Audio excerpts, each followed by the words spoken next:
teman-teman semua, berjumpa lagi dalam ibadah anak Gereja Kristus Jawaban.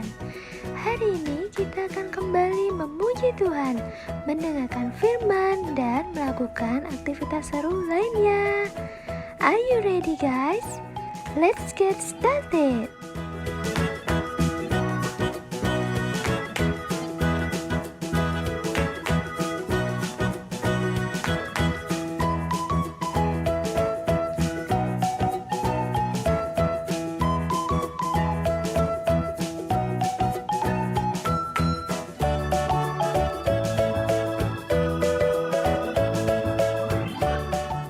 Karissa, Kak Pauline seneng banget nih kita bisa berjumpa bersama adik-adik di rumah lewat ibadah online Gereja Kristus Jawaban. Bener banget Kak Pauline, Karissa juga seneng banget bisa beribadah bersama adik-adik. Udah berapa lama ya Kak kita nggak ketemu sama adik-adik? Sekitar 7 bulan Kak. Wah, udah lama banget ya Karissa. Kak Pauline tapi tetap bersyukur Kak. Gimana kita tetap bisa beribadah online bersama adik-adik di rumah. Nah sekarang sebagai bentuk ucapan syukur kita, ayo adik-adik bangkit berdiri, kita mau memuji nama Tuhan.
Lagu pujiannya luar biasa ya Kak, anugerah Tuhan selalu baru setiap hari.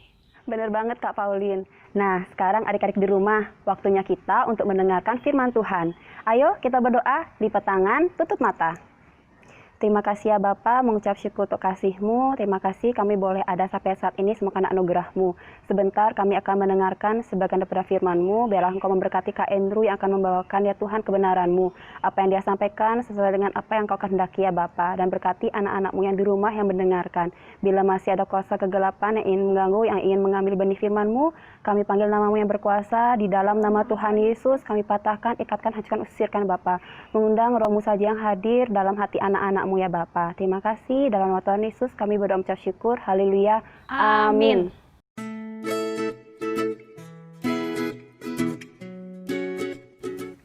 Shalom semuanya.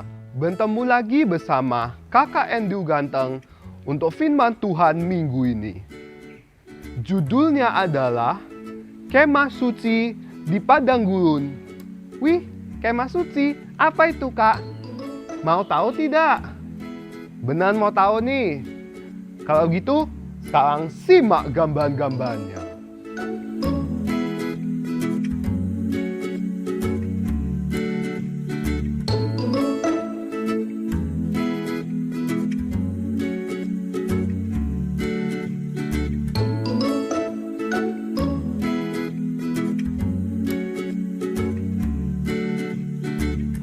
Bagaimana adik-adik?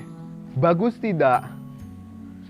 Kalian ingat tidak khotbah kakak dulu soal yang penyembahan anak lembu emas?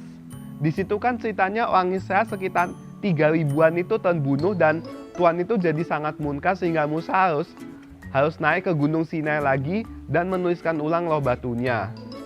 Sejak kejadian itu, Tuhan memerintahkan Musa dan bangsa Israel untuk membuat sebuah tempat agar orang-orang Israel bisa beribadah secara langsung kepada Tuhan Allah dan Tuhan Allah bisa diam di tengah-tengah mereka. Dan tempat itu dinamakan Kemah Suci. Sekarang kakak akan menjelaskan bagian-bagian terpenting dalam Kemah Suci yang mempunyai hubungan yang erat dengan kehidupan beribadah sekolah minggu adik-adik. Karena itu, dengarkan baik-baik. Yang pertama yang ditemui adalah pagan yang ditutupi tirai putih melambangkan bahwa kalau adik-adik datang ke sekolah minggu itu, hati adik-adik semua ini harus hanya untuk Tuhan saja dan tidak boleh untuk hal-hal yang lainnya. Bagian kedua adalah mezbah bakaran. Zaman dahulu itu, orang Israel harus terlebih dahulu mempersembahkan sapi, kambing, domba, atau lembu jantan di atas mezbah bakarannya tersebut sebelum mereka bisa masuk. Tapi karena Tuhan Yesus sudah terlebih dahulu sudah menembus dosa kita di atas kayu salib, kita sekarang hanya perlu mempersembahkan tubuh kita saja. Contohnya, kalau mau menyanyi memuji-muji Tuhan, ye gini, kita harus melakukannya dengan sungguh-sungguh. Tidak boleh kepikiran hal-hal yang lain. Dan harus ingat untuk membawa persembahan atau kolektor. Bagian yang ketiga adalah bejana pembasuhan. Step terakhir sebelum orang Israel bisa masuk itu adalah mereka harus melihat bejana pembasuhan itu dan membasuh diri mereka terlebih dahulu. Itu artinya hati kita ini harus mau dibersihkan oleh firman Tuhan yang nanti akan kalian dengar dari kakak-kakak sekolah minggu. Maksudnya hati dibersihkan di sini adalah hati kalian itu harus ada damai sejahtera setelah mendengar firman Tuhan. Dan pada saat pulang nanti kalian juga harus bisa benar-benar merubah hidup kalian sesuai dengan yang diajarkan oleh kakak-kakak sekolah minggu. Namun harus diingat juga kalau mau bergereja itu harus berpakaian yang rapi dan sopan. Dan adik-adik harus berpenampilan bersih seperti kakak ganteng ini. Bagian keempat adalah, ini namanya di dalam kemah suci itu ruang kudus. Jadi ruang kudus itu ada tempat di mana orang Israel itu berdoa menyembah Tuhan secara langsung. Kalau dalam kita ini, maksudnya adalah kalau sudah di dalam gereja itu, pada saat mulai penyembahan, adik-adik harus mau berkomunikasi secara langsung pada Tuhan melalui doa, Tuhan Yesus, Tuhan Yesus. Dan pada saat puji-pujian, adik-adik juga sungguh-sungguh, seperti yang kakak bilang tadi. Karena Tuhan itu mau loh memperhatikan adik-adik, jadi adik-adik juga harus mau berkomunikasi dengan Tuhan Yesus. Dan di dalamnya ruang kudus itu, ada meja roti yang rotinya selalu diganti setiap pagi. Itu artinya adik-adik harus ingat untuk membaca Alkitab setiap pagi. Ingat ya, baca Alkitab setiap pagi. Bagian yang paling terakhir adalah namanya ruang Maha Kudus. Ruangan tersebut hanya boleh dimasuki oleh imam besar saja. Itu artinya kita ini bukan manusia yang sempurna, adik-adik. Adik-adik kan pasti banyak buat salah sama orang tua, orang terdekat, siapapun. Itu padahal kita sudah berusaha melakukan firman Tuhan, tapi tetap saja kita ini ada salahnya, adik-adik. Karena kita manusia yang tidak sempurna. Yang sempurna itu hanya Tuhan Yesus saja, adik-adik. Dan dialah yang bersedia untuk menyucikan diri kita, mengampuni dosa-dosa kita. Dan asalkan kita juga mau untuk mengubah hidup kita. Jadi adik-adik, kemah suci itu sebenarnya juga merupakan gambaran kehidupan beribadah yang harus adik-adik tetapkan. Seperti yang sudah kakak jelaskan semua tadi. Tuhan Yesus itu sudah mau loh adik-adik mengorbankan dirinya di kayu salib, penebus dosa kita. Sekalipun kita sudah banyak salah terhadap Tuhan dengan segala dosa kita. Jadi ingat adik-adik, beribadahlah dengan cara-cara yang benar seperti yang kakak ajarkan tadi. Dadah, sampai jumpa minggu depan. Dengan firman hari ini, kita tahu bahwa Tuhan ingin tinggal diam di antara umatnya. Makanya pada waktu itu orang Israel membuat kemah suci, agar orang Israel bisa beribadah dan melayani Tuhan di sana. Wah, berarti sekarang kita harus buat kemah, Kak, kayak orang Israel. Ini Kak Risa udah ada alatnya? Tidak, Kak, karena sekarang kita sudah mempunyai gereja, di mana kita bisa melayani dan beribadah di gereja. Kalau gitu, ya udah deh, Kak Risa taruh dulu alat-alat kemahnya. Nah, adik-adik, sekarang saatnya kita untuk belajar ayat hafalan. Ayo Kak Pauline. Ayo! Ayat hafalan minggu ini ada di Mazmur 100 ayat 2. Beribadahlah kepada Tuhan dengan sukacita, datanglah ke hadapannya dengan sorak-sorai. Amin. Kita ulangi sekali lagi ya. Mazmur 100 ayat 2. Beribadahlah kepada Tuhan dengan sukacita, datanglah ke hadapannya dengan sorak-sorai. Amin. Tadi kita sudah memuji dan mendengarkan firman Tuhan. Sekarang saatnya kita melakukan aktivitas seru lainnya. Kita lihat contohnya dulu ya. Check it out. Bersedia bagiku pemalasanku, limpahkan segalanya,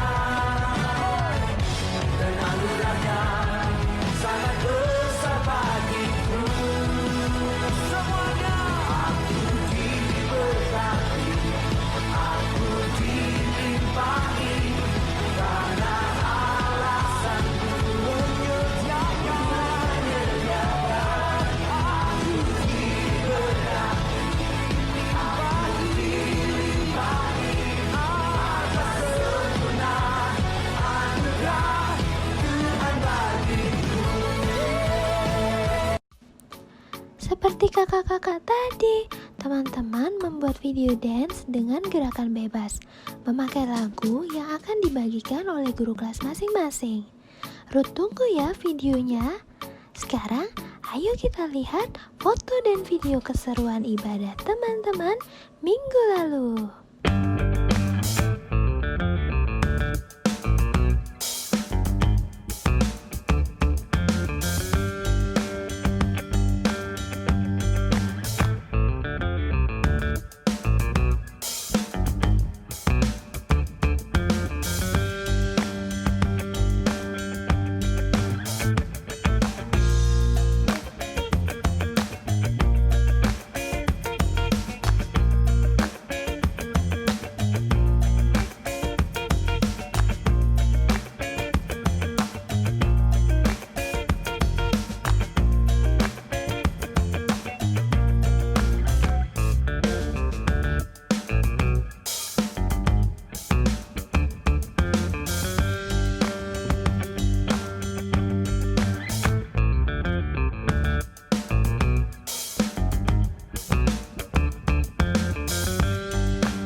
Hai Ruth, gimana ibadahnya hari ini? Seru banget Kak, karena bisa memuji bersama, mendengarkan firman Tuhan, dan melakukan aktivitas seru lainnya. Wah, pasti adik-adik hari ini penuh dengan sukacita ya, habis ibadah tadi. Kalau begitu, sebelum ibadah ini berakhir, kita akhiri juga dengan baik, dengan doa bersama-sama. Semuanya, lipat tangan, tutup mata, KN2 akan memimpin doa. Tuhan Yesus, terima kasih. Tuhan Yesus sudah menuntun kami selama ibadah hari ini ya Tuhan. Kiranya Engkau limpahi hati kami dengan sukacita dan damai sejahtera yang daripadamu ya Tuhan. Berikanlah kami keamanan juga. Dan agar firman Tuhan yang tadi kami dengar juga bisa menjadi pelajaran bagi kehidupan beribadah kami ya Tuhan. Agar kami bisa beribadah dan lebih benar lagi sesuai dengan cara yang Engkau mau ya Tuhan. Tuhan Yesus, kami berdoa agar wabah corona ini dan wabah-wabah penyakit lain bisa segera berhenti ya Tuhan. Agar anak-anak-Mu terlindung dari bahaya ya Tuhan. Dan lindungilah kami dari segala bentuk penyakit, hal-hal jahat dan bentuk apapun yang mencoba mengganggu kami. Yang disebabkan oleh iblis dan iblis ya Tuhan.